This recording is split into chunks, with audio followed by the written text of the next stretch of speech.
and welcome to Cooking with ABS. Today we are going to make tacos, or if you'd like to make it into them, you can make nachos. So the first thing is you need a pound of either beef, chicken, turkey, or whatever meat replacement you may like.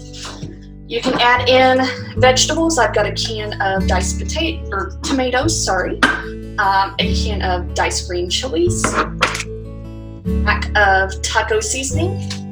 Over here I've got a diced jalapeno, and you can have cheese if you want it. You can have liquid or you can have shredded. The first things first, you should always wash your hands, which I already did. Then you open your package of meat. You pour your meat in.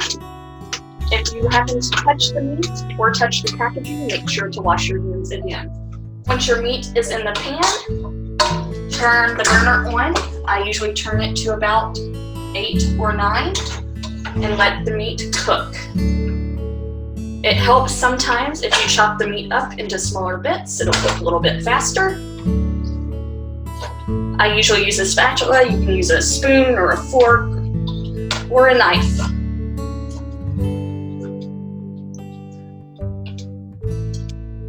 As the meat cooks, I get my plate ready. You may want lettuce, you may want tomatoes or onions, or whatever else you like on your tacos or nachos. Today I am making nachos because all I have is chips.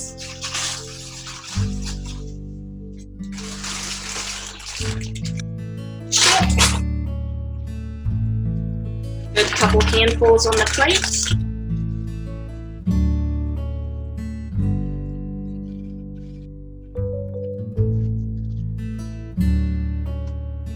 Always a good rule to clean as you go. I already put the trash from my meat away in the trash can. As you're going, make sure you stir the meat so it doesn't just get brown on one side. You're going to stir the meat until it is all brown. This may take 10 to 20 minutes depending on how thawed out your meat is. You will also, if you use any canned vegetables, you will need a can opener.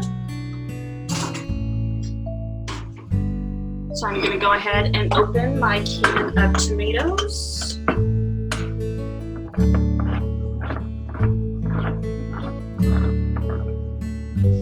And I am going to drain the excess water. Then I'm going to come back, stir my meat some more.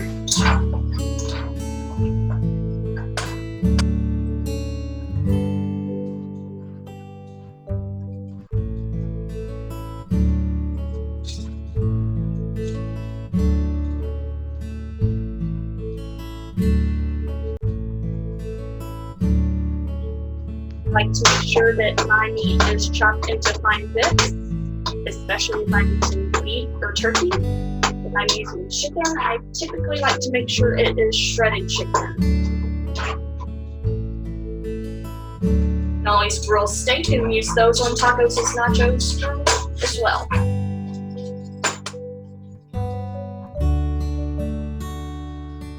Now I'm going to get my green chilies open.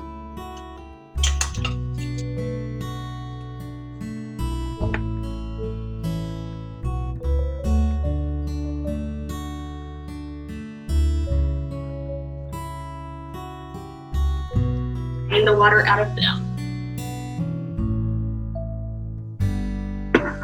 That way they're ready to go once the meat is.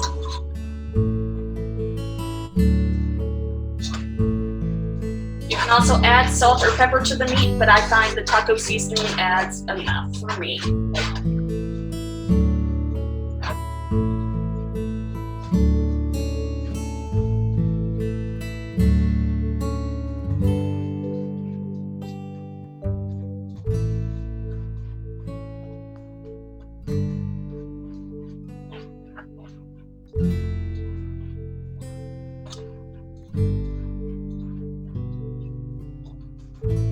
Now that my meat is nice and brown, I'm going to drain the grease using a colander and pouring the grease into a can. It's best not to pour grease down the sink because it will clog up your pipes.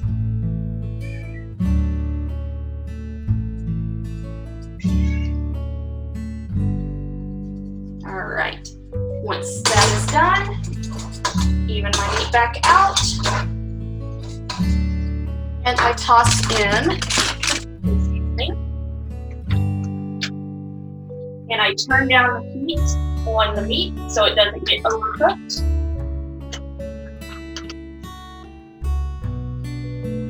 Stir my meat around real good until it is all coated in taco seasoning.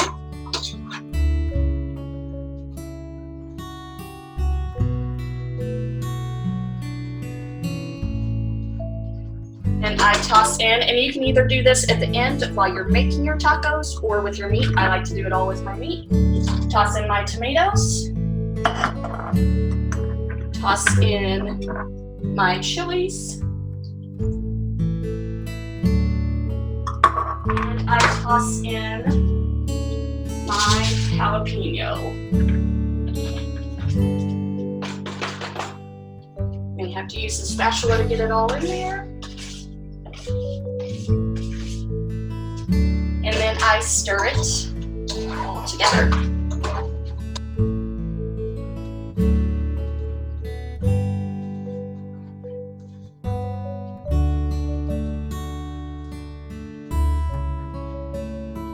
And tonight I am going to use my liquid cheese, so I'm going to get a bowl and a spoon, a couple good spoonfuls of cheese. I really like my cheese. Heat it up for about 1 minute.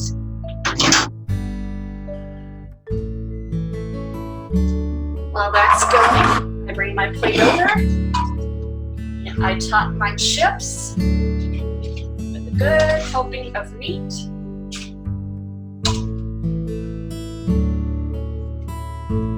That way I have plenty for each chip.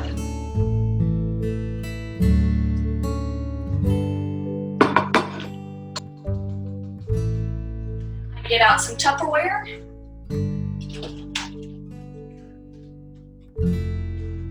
Put in the rest of my meat so I can eat it another day.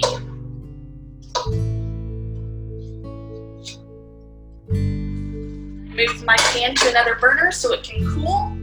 Once it's cool, I will put it in the sink and wash it. Get my extra meat in the fridge.